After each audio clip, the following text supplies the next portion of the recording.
بسم اللہ الرحمن الرحیم نحمدہ نصلی علی رسول الکریم اما بعد۔ ہونے کو تو یہ بھی ہو سکتا ہے کہ حدیث پورے عربی میں پڑھ کے سناؤ، عربی میں پڑھ کے سناؤ، چاہے سمجھ میں آؤ چاہے نہ سمجھ میں آؤ، پھر اس کے بعد تھوڑا سا اس کا مطلب بتاؤ۔ اسی طرح قرآن کی آیتیں عربی میں پڑھ کے سناؤ،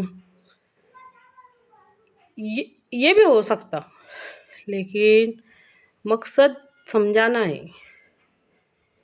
ہماری سوئی ہوئی قوم کو سلانا نہیں ہے، جگانا ہے۔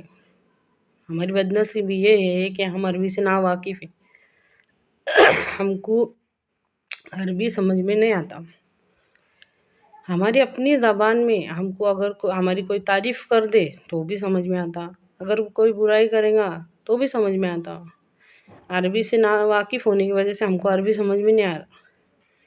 اس کے واسطے زیادہ سے زیادہ زور سمجھانے والی باتوں کے اوپر ہوتا۔ میں عربی کا استعمال زیادہ نہیں کرتی۔ دین کی ایک مثال سے میں بات کو سمجھانے کی کوشش کروں گی، اللہ کرے کہ سب کے سمجھ میں آئے۔ ہمارے بازاروں میں ابھی کیا کیا بکتا، کیا کیا چیزیں، یا تو خواہش کی رہیں گی یا تو ضرورت کی رہیں گی۔ دیکھو، پہننے کی چیز بکیں گی، اوڑھنے کی چیز بکیں گی، اور بازار میں کہ ہر چیز دیکھو، شوشا کی ایک سے ایک دکھاوے کی چیز بکیں گی، اور کھانے پینے کی چیز دکھیں گی، ہوٹلا نظر آئیں گے جگہ جگہ پہ۔ اب یہ سب دیکھنے کے بعد یہ سوچو کہ یہ جو بازاروں میں وہاں پہ آیا، یہ خود بخود تھوڑی آیا، کس نے اس کو لے کر آیا؟ جب وہاں آیا نا، انسان کے اندر کی جو ڈیمانڈ ہے، جو ضرورت ہے، وہ ہر چیز ہم کو وہاں نظر آئیں گی۔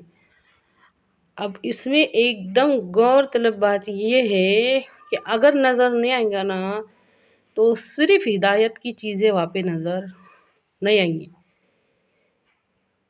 ہماری زندگیوں میں تم ہدایت کی ویلیو کو سمجھنے کی کوشش کرو کہ یہ دنیا کے بازار میں ہر چیز ہے، اگر کچھ نہیں ہے تو وہ ہدایت کی چیزیں نہیں ہیں۔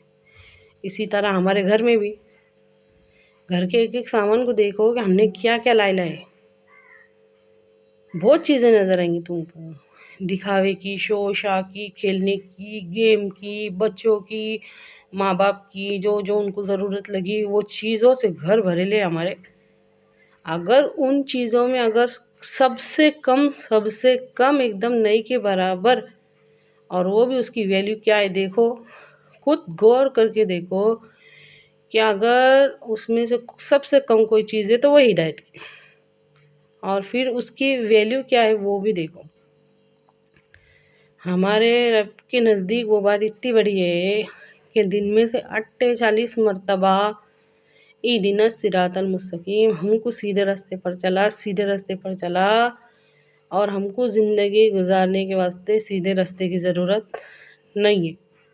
اگر ضرورت ہوتی نا تو سمجھ میں آ جاتا نا کہ سیدھے راستے کی سمجھ کے واسطے بھی کچھ نہ کچھ ہے۔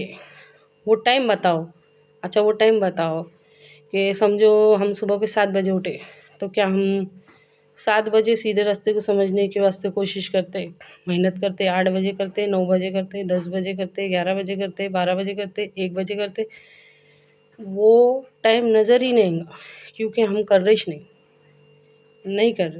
اللہ کے واسطے یہ معمولی باتیں نہیں ہیں، ان کو سمجھنے کی کوشش کرو۔ اللہ رب العزت کے نزدیک جس چیز کی ویلیو اتنی ہے کہ 48 بار مانگنے کو لگا تھا بندے کو، اہدنا الصراط المستقیم، اہدنا الصراط المستقیم، اہدنا الصراط المستقیم، ہم کو سیدھے راستے پر چلا۔